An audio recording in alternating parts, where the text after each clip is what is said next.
বিএনপির অধিকাংশ নেতাকর্মীকে মনে হয়েছে তারা আসলে জিয়াউর রহমানের রাজনীতির বুঝে নাই, including standing committee members. Ziaur রহমানের রাজনীতি করে আপনাদের একটা স্লোগান আছে না, এক জিয়া লোকান্তরে, আপনারা দেন না প্রতিদিন? লক্ষ জিয়া, রিয়েলি দ্বিতীয় আর একটা জিয়ার নখের লোক একটা তৈরি হয়েছে আপনাদের দলে? তাহলে এই স্লোগানটা কেন দেন আপনারা? একটা মিথ্যা স্লোগান না যারা এই রাজনীতিটা করেন? আমরা যারা জিয়াউর রহমানকে নিয়ে পড়াশোনা করেছি, আমি তো জিয়ার রাজনীতি করি নাই, কিন্তু আপনারা যারা জিয়ার রাজনীতি করেন, আপনারা যে বলছেন লক্ষ জিয়া লোকান্তরে, কই আসলে জিয়া কোথায়? জিয়া কি চুরি চামারি টাইপের লোক ছিল? লুটপাট বাটপারি করাপশন এই টাইপের লোক ছিল? মানুষের হক নষ্ট করে খাওয়া এগুলো করছে? করে নাই তো।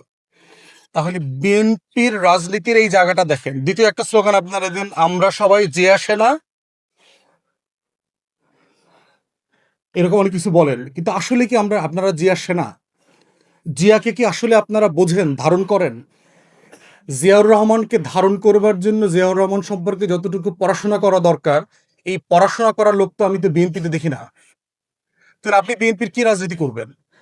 আপনি বিএনপির মার্কা বিচ্ছা মানে জনপ্রতিনিধি হইতে পারবেন, চেয়ারম্যান মেম্বার এমপি মন্ত্রী হইতে পারবেন, কিন্তু আপনি জিয়ার সৈনিক হইতে পারবেন না। তাহলে বিএনপি করা আর জিয়াকে বোঝা এক জিনিস না। এই বাস্তবতাটাই কিন্তু বিএনপির রাজনীতিকে বারবার হোঁচটের মধ্যে ফেলেছে।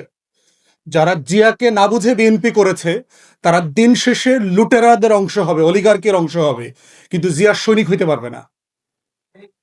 অতএব যদি সত্যিকারে ওই জিয়ার রহমানের মতো করে বাংলাদেশটাকে যদি আপনারা বদলে দিতে চান, কদিন পর আপনারা ক্ষমতায় আসবেন, সেটা ডিসেম্বরে হোক আর জুন জুলাইতে হোক, বাংলাদেশে সিম্পলি আর কোনো অপশন নাই পলিটিক্যাল পার্টি আকারে। আপনারা কদিন পরে ক্ষমতায় আসবেন, দেশ জিয়ার মতো চালানোর মতো লোক তো আমি দেখি না। তো বিএনপির এমপি মন্ত্রী যারা হবেন, আমি তো অলমোস্ট সবাইকে চিনি। আপনাদের ক্যাবিনেটে যারা 30-50 জন মন্ত্রী হবেন, আমি তো সবাইকে চিনি মোটামুটি। আমি জিয়াউর রহমানের ক্যাবিনেটকেও চিনি। বাংলাদেশের পার্লামেন্টারি হিস্ট্রি পড়েছে, এবং ৭৯-র পার্লামেন্ট যদি আপনারা দেখেন, জিয়াউর রহমানের ৭৯-র পার্লামেন্ট হচ্ছে বাংলাদেশের ইতিহাসে বেস্ট এভার ইলেক্টেড পার্লামেন্ট। এই পার্লামেন্টে দেখেন আন্ডারগ্রাউন্ড পলিটিক্স করছে, নকশালি অস্ত্রধারী রাজনীতিবিদ করেছে। তোহার মতো লোকদেরকে এমপি বানায় নিয়ে আসছে না? তোহার রাজনীতি কি জিয়াউর রহমানের রাজনীতি? সে তো বাম অস্ত্রধারী কোনো রাজনীতি জিয়াউর রহমান করে নাই, তাকে আবার এমপি বানায় নিয়ে আসছে। সুরঞ্জিত সেন গুপ্তের রাজনীতির সাথে জিয়াউর রহমানের রাজনীতির পরিমাণ মিল আছে। সেই লোকটাকে সেই ৭৯-তে এমপি বানাইছে না? খানে সবুর মুসলিম লীগের নেতা ছিলেন, খুলনা থেকে এমপি হয়েছেন না? মুক্তিযোদ্ধা, কিন্তু খানে সবুরকে মুসলিম লীগের মানুষ তাকে এমপি বানাইছে।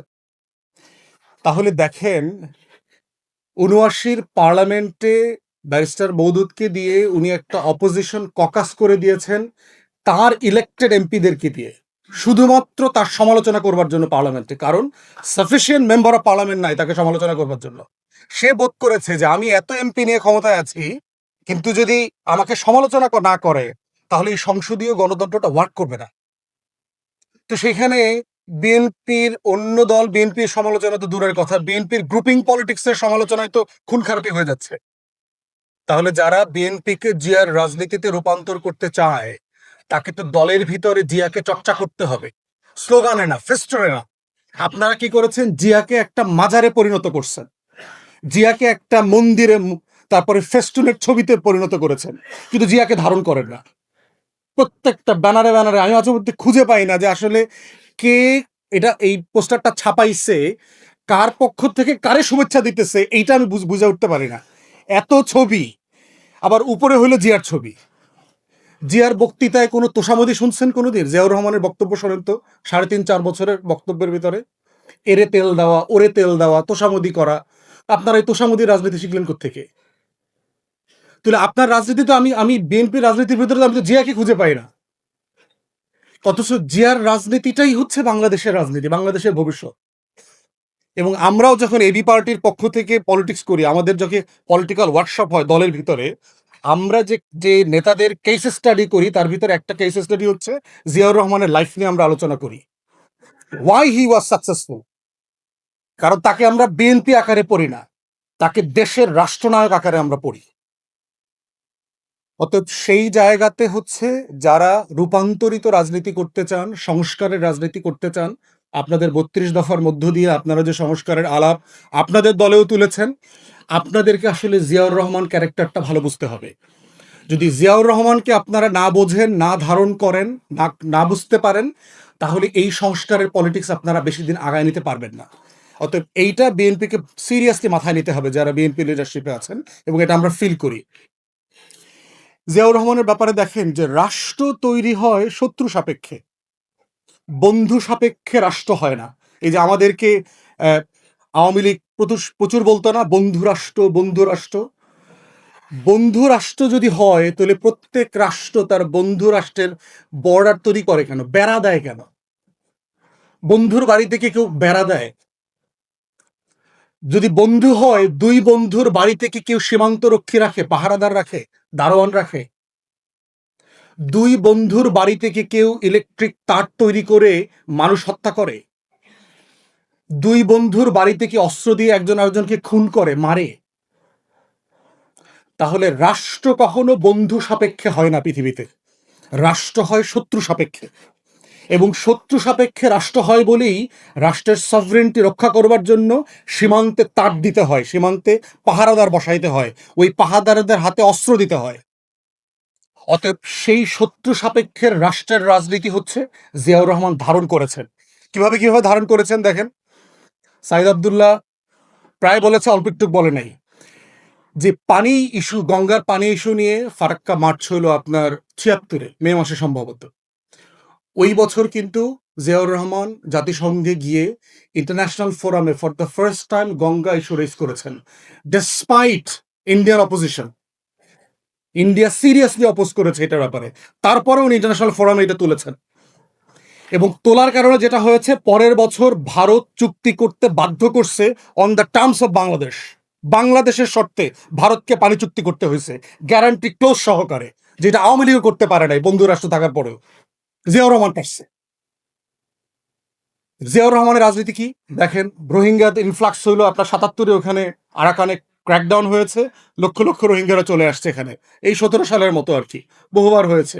জিয়াউর রহমান সিম্পলি বলছেন, ডেডলাইন দিয়ে বলছেন, জাতিসংঘে গিয়ে বলছেন যে আপনারা এটা ফেরায় নেন, ফেরায় না নিলে আমি এই যে লাখ লাখ রোহিঙ্গারা আসতেছে না, আমি সবাইকে অস্ত্র দিব, ট্রেনিং দিব, এরপরে আপনার দেশ দখল করার ব্যবস্থা করব। জাতিসংঘের মধ্যস্থতায় যে কয়জন রোহিঙ্গা আসছিল সবাইকে বার্মা ফেরত নিয়ে গেছে। আমরা পারি নাই কেন?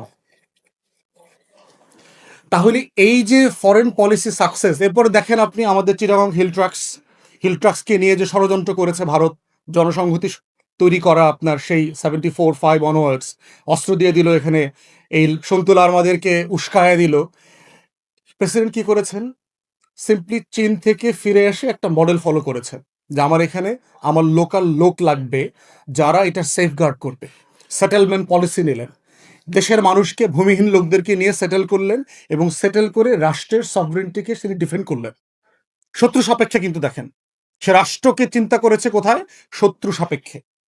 ওই সময় ৭৯, ৮০, ৮১-তে যারা মিলিটারি অফিসার ছিল তাদের সাথে যদি কথা বলেন, আপনি দেখবেন Ziaur Rahman for the first time বাংলাদেশকে যদি কোনো শত্রু রাষ্ট্র আঘাত করে, আমরা কি আমার ভূখণ্ডে তার সাথে যুদ্ধ করব, না আমার ভূখণ্ডের বাইরে গিয়ে তার সাথে যুদ্ধ করব, এইরকম একটা মহড়া দিয়েছেন। Operation iron shield. বা মিলিটারি অফিসারদের সাথে কথা বলবেন, যাদের ভয় পাওয়ার কথা তাদের নাভিশ্বাস বের হয়ে গেছে সেদিন। জিয়াউর রহমানকে তো এমনি এমনি মারে নাই।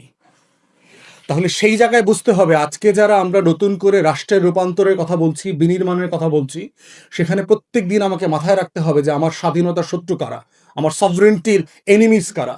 কারণ কারা আমার বাসা বাড়িতে আঘাত করতে পারে, আমার সম্পত্তি চুরি করে নিয়ে যেতে পারে, এবং এই ফোর্সেসরা বারবার প্রমাণ করেছে তারা কারা।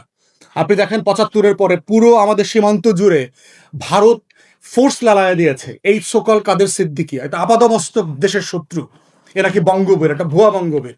বঙ্গবীর তো ওসমানী, একটা নির্লজ্জ লোক যে নিজে একটা রাষ্ট্রীয় উপাধি নিজের দিয়া বলতেছে আমি বঙ্গবীর। এটা রাষ্ট্র অলরেডি ওসমানীকে দিয়ে দিচ্ছে।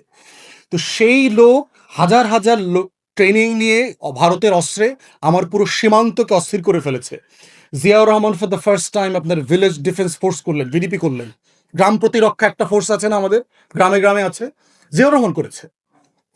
তবে এই যে রাষ্ট্রকে প্রত্যেক প্রত্যেক দিন শত্রু সাপেক্ষে বিনির্মাণ করা, শত্রু সাপেক্ষে বিবেচনা করা, শত্রু সাপেক্ষে গঠন করা, শত্রু সাপেক্ষে স্বাতন্ত্র্য বোধ তৈরি করা, শত্রু সাপেক্ষে শক্তিশালী হওয়া, এটার নাম হচ্ছে বাংলাদেশকে বাংলাদেশ বানানো। আমরা যখন বাংলাদেশ দুইয়ের কথা বলছি, দায় ও দরদের রাজনীতির কথা বলছি, আমরা এমন কিছু বলছি না যেটা কখনো হয় নাই, কখনো করা হয় নাই, এগুলো করা হয়েছে। কিন্তু ওই যে সুরঞ্জনা, বারবার বলছি অন্য কোনো যুবকের কাছে যেও না, কিন্তু আমার সেই সাগরকন্যা বারবার ময়নাদ্বীপ ছেড়ে অন্যদিকে চলে যায়। সে শুধু অন্যদিকে চলে যায়, শুধু শত্রুর কোলে চলে যেতে চায়। অতএব যারা রূপান্তরের রাজনীতি দেখতে চান, নতুন বাংলাদেশের রাজনীতি দেখতে চান, আজকে শহীদ প্রেসিডেন্ট জিয়াউর রহমানের এই শাহাদাত দিবসে তাদেরকে নতুন করে ওনাকে আবিষ্কার করতে হবে। আপনার রাজনীতির ভিতরে তার জীবনটাকে রিফ্লেক্ট করাইতে হবে। তা না হলে আপনার রাজনীতিও দিন শেষে আওয়ামী লীগের রাজনীতির মতো লাগবে। আপনার রাজনীতিও দিন শেষে ভারতের স্বার্থ পারপাস সার্ভ করবে। আপনার রাজনীতিও দিন শেষে দেশের বিপক্ষে চলে যাবে যদি জিয়াউর রহমানের সাথে বেইমানি করেন, জিয়াউর রহমানকে ভুলে যান, শুধুমাত্র কুইক আপনার স্বার্থ সিদ্ধি করতে চান। অতএব এই জন্য আজকের এই শাহাদাত দিবসে জিয়াউর রহমান আমাদের জন্য খুবই প্রাসঙ্গিক। এভার বিফোর কখনোই তিনি এত প্রাসঙ্গিক ছিলেন না পারহ্যাপস। এই জন্য আজকে আমরা যারা এই টোটাল অ্যান্টি ফ্যাসিবাদ বিরোধী আন্দোলন করেছি, সবাই মিলে কাঁধে কাঁধ মিলিয়ে দায়-দরদের ভিত্তিতে আগামী বাংলাদেশ দুইটা যেন আমরা গড়তে পারি। তাই এই সময়োত্তীর্ণ যে আইডিয়াসগুলো আছে, এগুলো আমাদের রূপান্তরকে যেন সাহায্য করে। সবাইকে ধন্যবাদ।